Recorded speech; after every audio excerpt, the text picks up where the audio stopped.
Vamos então verificar como a gente utiliza o classificador KNN através da nossa ferramenta Weka. Eu estou no ambiente Weka aqui, abri o arquivo clientes da nossa unidade 3 e da nossa unidade 4, é aquele mesmo arquivo que vocês conhecem. Vamos relembrar só que esse arquivo contém 10.000 registros com 7 atributos, certo?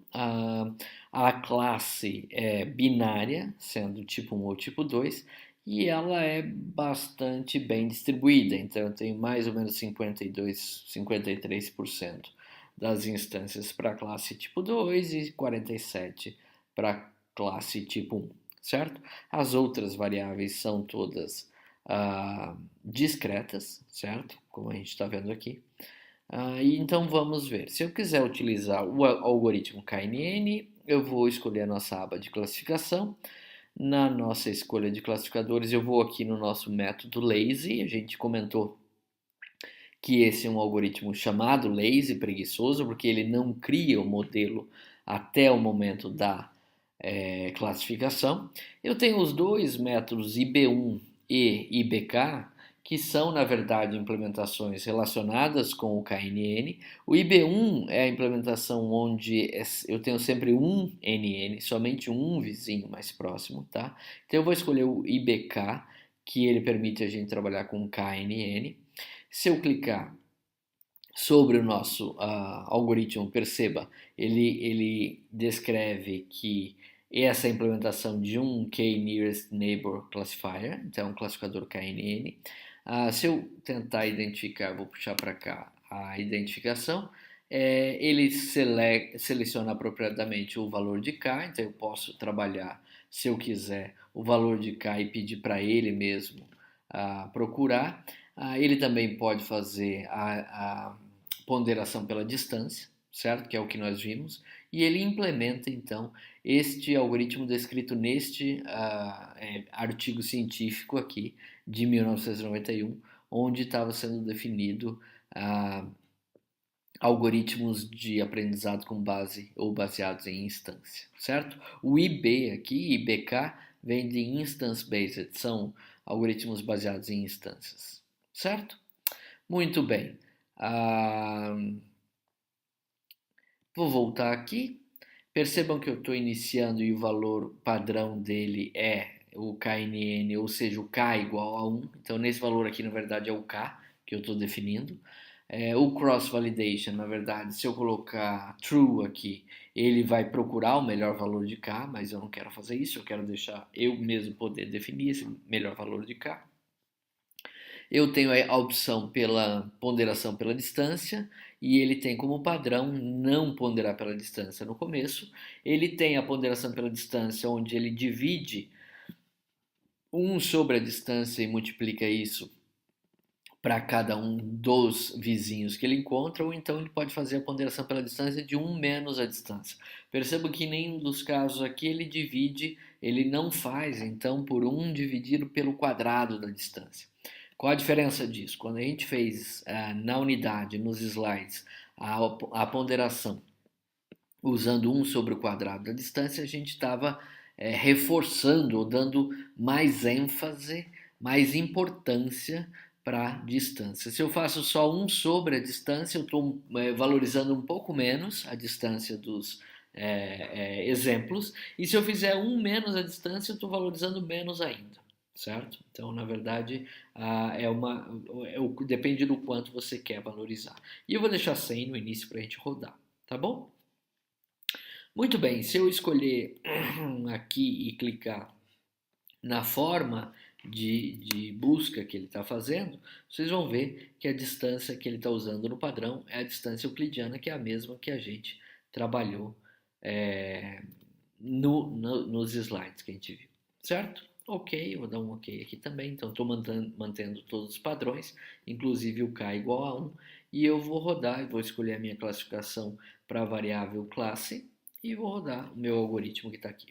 Então percebam que ele está rodando e que esse nem é um arquivo tão grande, são 10.000 valores, mas percebam que ele teve uma certa demora para executar.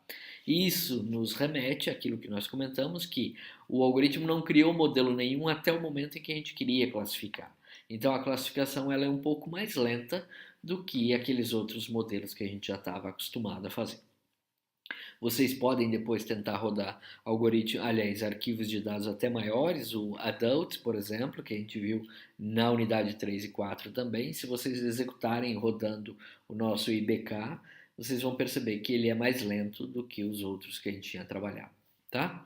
Mas vejam então comentários aqui, ele acertou 80% dos casos, na verdade foi bem distribuído, ele não errou mais ou menos de uma só classe, o erro estava bem distribuído nesse caso, certo? Mais ou menos ele errou mais ou menos 1000 da classe A e mais ou menos 900 da classe B, certo? Então foi bem parecida essa história.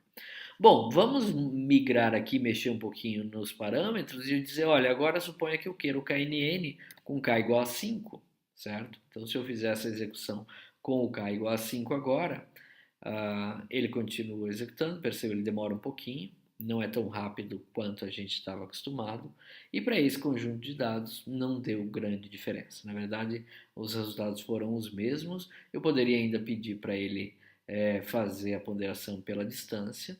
Essa ponderação pela distância provavelmente talvez não traga grande diferença também pelo comportamento que a gente já está vendo desse nosso algoritmo, certo? Realmente não, trouxe a mesma taxa de acerto. Tá bom.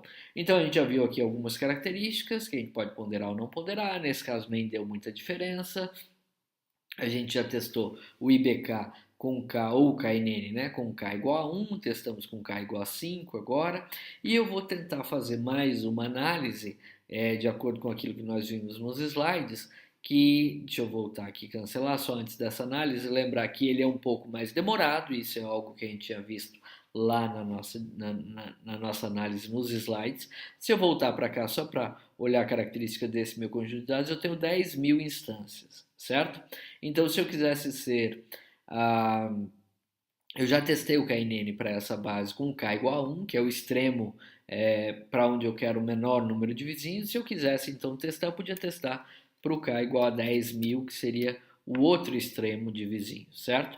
E, pelo que nós vimos na nossa discussão nos slides, se eu tenho o K igual a 10.000, significa que eu vou ter todos os exemplos do conjunto de treinamento como vizinhos mais próximos sendo considerados. Então, o que vai acontecer aqui? O que vai acontecer aqui é que, teoricamente, se eu não ponderar pela distância, a minha classificação vai chutar sempre o quê? Na classe mais provável, ou seja, a minha distribuição vai seguir muito isso que está aqui, né? Porque eu vou estar trabalhando com os 10.000, então provavelmente vai cair a minha taxa de acerto quando eu for trabalhar isso. Então, olha lá, eu setei para 10.000, vou dizer que eu não tenho ponderação pela distância, vou executar esse cara aqui, ele está demorando um pouquinho mais, porque agora ele ainda tem que testar os 10.000 vizinhos, e não só 5, 10 vizinhos como a gente tinha feito anteriormente, o que demonstra que realmente um algoritmo lazy ele é um pouco mais custoso, computacionalmente falando, no momento de se realizar a classificação. Então, o fato de você não ter construído o modelo antes faz com que aqui agora ele fique mais trabalhoso e demore mais para ser executado. Já estamos no último fold da cross validation aqui, que é o 9, agora 10, agora sim o último, né, o 10, e percebam o que aconteceu, é que ele chutou todo mundo no B, né? Ele chutou todo mundo na classe B, então ele acertou só 52%. Percebam que não é surpresa, nós tínhamos comentado isso inclusive nos slides. Se eu pus o número máximo, é a mesma coisa que chutar na classe mais provável, que nesse caso era tipo 2, tá bom? Então assim a gente consegue validar na prática aquilo que a gente tinha visto lá na teoria dos slides que deveria acontecer. Talvez ainda possamos trabalhar mais uma característica, a última aqui antes de finalizar e vocês poderem ir para as atividades, que seria o seguinte: eu vou voltar esse meu KNN aqui para 1, por exemplo, o outro extremo, certo? Então, o meu K igual a 1. E imagine o que aconteceria se eu não usar a validação cruzada e eu usar o conjunto de treinamento só. Então, eu vou fazer a classificação. Perceba que ele vai demorar mais ou menos a mesma quantidade, ele tem que testar para os 10 mil exemplos que estão aqui. Pronto, testou. E olhem só, acontece que a nossa classificação subiu bastante, tá? O que vai acontecer nesse caso, quando eu estou usando o conjunto de treinamento, é que eu vou, e teste da mesma maneira, percebam, eu vou olhar aqui a nossa característica do teste, aliás, do nosso algoritmo com as métricas, e existe aqui ah, um item que diz, olha, eu devo pular as instâncias que são idênticas, verdadeiro ou falso. Então, se eu deixar verdadeiro, ele pula. Se eu deixar falso, ele não pula. O que significa que sempre que ele encontrar um resultado aqui que seja exatamente igual àquele que ele estava trabalhando, ele tem uma característica de overfitting forte, certo? Porque ele pode, se ele está testando um valor e ele olha qual é aquele vizinho mais próximo, vai ser normalmente o próprio valor. Então ele tem uma característica de overfitting forte quando eu não faço esse tipo, quando eu não faço a validação cruzada, certo? E eu vou testar mais uma coisa que a gente viu nos slides também, que é quando eu tenho o k igual a 1, então ponderar pela distância ou não ponderar pela distância não deve gerar diferenças na classificação para a gente. Tá bom? Então aconteceu exatamente a mesma coisa. Muito bem, vou rodar ainda com mais uma opção aqui, por exemplo, 10 ou 50, suponha que eu quisesse 50 vizinhos mais próximos, só para vocês, vou voltar para a nossa cross-validation e para vocês terem ideia de que a gente pode variar e identificar valores de K diferentes e nas execuções que a gente vai fazer. Tá bom? Bom, agora então vocês já sabem como fazer essa execução e nas atividades que a gente precisar, talvez não só na unidade, nessa unidade 6, mas a gente vai usar essas validações na sequência dos trabalhos também. Então vocês já sabem que o algoritmo em questão que implementa o KNN na ferramenta Weka é o IBK, certo?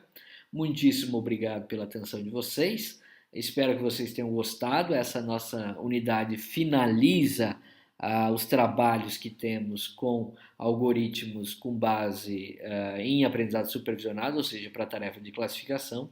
E na próxima unidade a gente já vai iniciar uma nova tarefa dentro do processo de aprendizado de máquina. Tá bom? Parabéns aí pelo acompanhamento que vocês têm tido, eu tenho gostado bastante. Acho muito legal a gente ter fechado essa primeira fase e vocês vão ver que a complementação de resultados e atividades de mineração de dados, quando você trabalha com algo não supervisionado, enriquece bastante o que você pode fazer com os dados. Tá bom? Um grande abraço a todos e uma excelente semana para vocês.